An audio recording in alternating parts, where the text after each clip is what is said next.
Hey guys, hope you're doing well. I'm Saprina, and in this video, I want to talk to you about something that's very personal to me, which is the journey of actually finding your voice, especially as a woman. And the reason why this is so important to me is because there are certain gender norms, there are certain conditionings that we may have ourselves that prevent us from actually giving voice to a lot of what we feel, a lot of what we think, and actually keep us out of really important conversations. So let me start off with my story. In 2016, I got a job as a video journalist at a French international news station.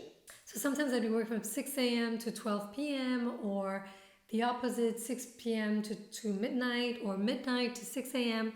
Anyway, what I had to do was a lot of vocal recording. So for 6 hours, I was essentially, or at least 5.5 hours, I was using my voice a lot. Prior to this job, I already had issues with my voice. Like I had a lot of breakage, I had a very hoarse voice. Anyway, the point is that during this process, I really got to a point where I lost my voice completely for 3 months. And losing my voice was one of the scariest things that ever happened to me. Honestly, I used to think that I would never get it back and that I would have to spend my life writing messages to explain to people over Zoom chat, my parents, my friends, what was going on. And I said Zoom chat. This is COVID speaking. Obviously, this is 2016. But the positive thing about that experience is that it really taught me to focus on my voice. And as I began focusing on my voice, I started taking vocal therapy with this amazing therapist. If you ever happen to be in California, check her out. Her name is Dr. Rhoda Egan, and she's somebody who really changed my life. Because through her, I basically was forced to start at the foundation of speaking. Just learn how to speak again, just learn how to use my voice, and I also learned so many amazing things that I want to share with you in this video today. If you are a woman, and if you're a shy woman, which is what I am, even though it might not always be obvious, I've just been trained to be an ambivert when I'm actually really an introvert. I think it's so important to practice speaking in a way, and even there, see, I shouldn't have said practice speaking, I should have said practice speaking in a way that conveys authority, in a way that conveys confidence. Because a lot of times we are confident, it's just our delivery that has a problem. So one of the things that actually struck me in my own training was how often women, especially, do what's called upspeak.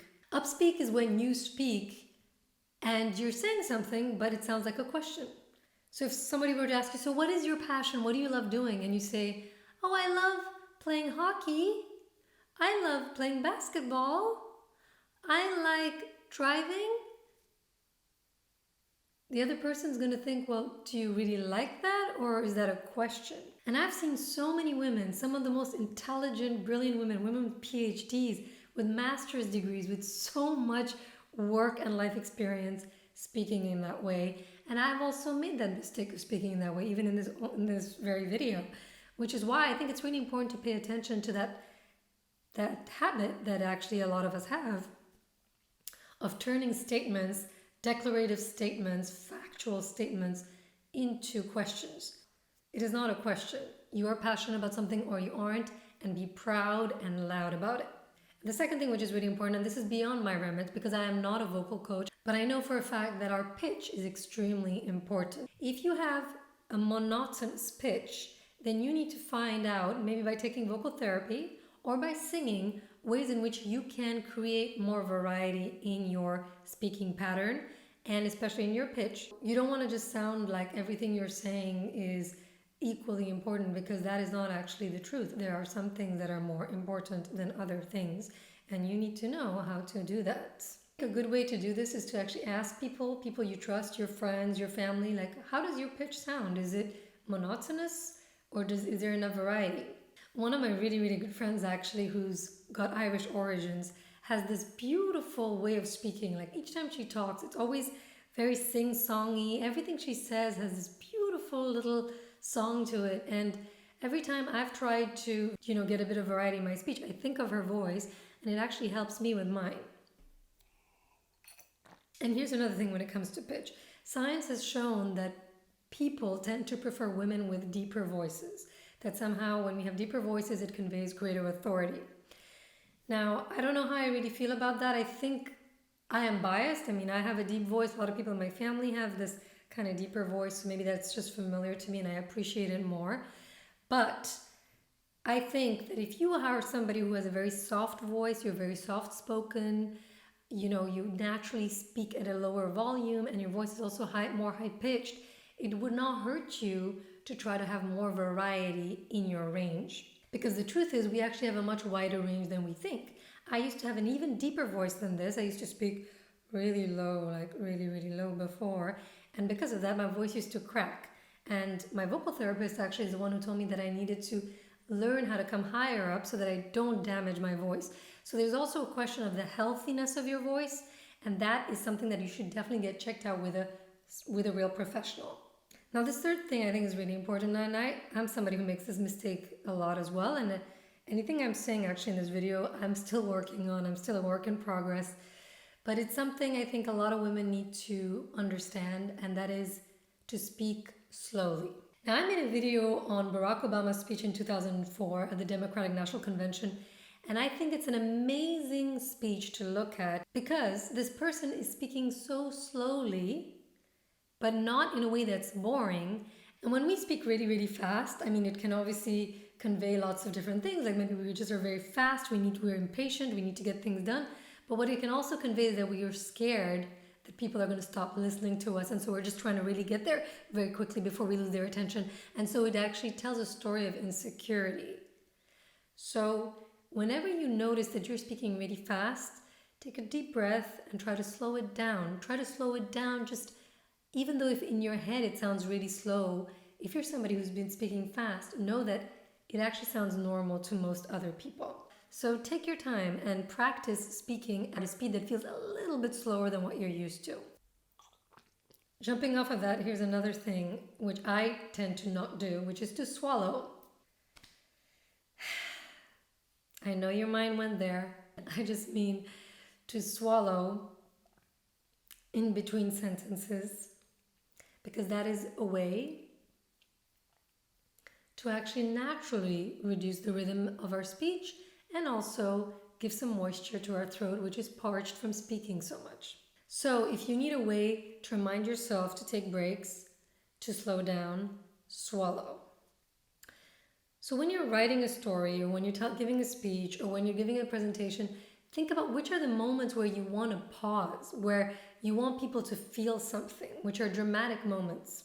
And in my experience, when I was doing live performance in Oakland at one point, I remember I had paused and everybody seemed to have stopped breathing in that moment. And it was one of the most magical moments of my entire story.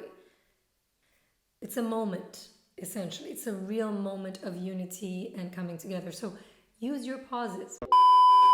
Interrupt. Now, before getting married, I always used to feel as a woman that I had to be the one listening, that I had to be the one agreeing, or just, nodding, acknowledging, taking in the information that people were throwing at me.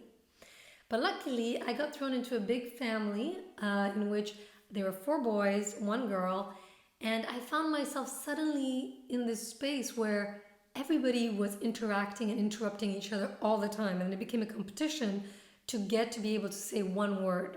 And this kind of environment really pushed me towards understanding that, I don't have to stay on the sidelines anymore. If I've got something to say, I can say it, and actually getting it out there is a great exercise, and it's given me so much confidence in so many other areas of my life where normally I would be quiet and not say what I want to say, waiting until the right moment comes along. And the truth is, when we wait for these right moments to come along, especially as women who've been told to listen, to be good, to just wait for us to stay in our place, essentially, we lose out. And I don't want other people to lose out. So anytime you have an opportunity to interrupt, and you think it's obviously a valuable interruption, go ahead, try it out. It might be uncomfortable at first. I know it was for me at first. I was very nervous. I felt like I was doing something really bad. But after a while, it gets really fun, and it actually allows you to feel more and more confident to speak your mind in the moment when it really matters. So actually practice in low stakes environments. Maybe these are environments where you're just having a very casual discussion with friends. A lot of your friends are talking. You're the one that tends not to talk. Well, decide to talk, decide to interrupt, decide to give a little story here and there, and just see how that feels and get used to being somebody who speaks up in the moment before you're ready. Because once you get into that habit, when there will be moments, and I'm sure there will be moments which are really important, where you wish you would had the courage to speak up, you will have practiced that muscle of interrupting, and you'll be able to do it much more easily. And here's another habit that I tend to do a lot, and that I know a lot of women do too, which is to apologize. So I had this crazy incident happen to me the other day. Okay, so long story short, I already have my driver's license, but it expired. And so I need to get a new driving license. And so I have to take new classes all over again. And I've told the driving instructor many times, when you come up, I'm 6 months pregnant, so please, can you make sure to wear a mask? Guy shows up without a mask. I'm really upset. I tell him. And as I'm telling him how upset I am, I start apologizing. Even though I have every right to be upset, I am paying him. I have told him my situation, and I'm part of a vulnerable population, and it's also policy to be wearing a mask. But I'm the one apologizing. And it's one of those situations where I could see myself from the outside, and I was thinking to myself, why am I apologizing? But I couldn't help it. I was just doing it naturally. It's on autopilot. And especially to women, I'd like to say we need to stop doing that. Sometimes we are upset and it's legitimate. Sometimes we're upset and it's not legitimate. And that second category of things not being legitimate is actually much smaller than we are made to believe. We are usually upset because something is very, very legitimate. So don't apologize. Every time you feel like you're about to apologize, shut up. Say nothing.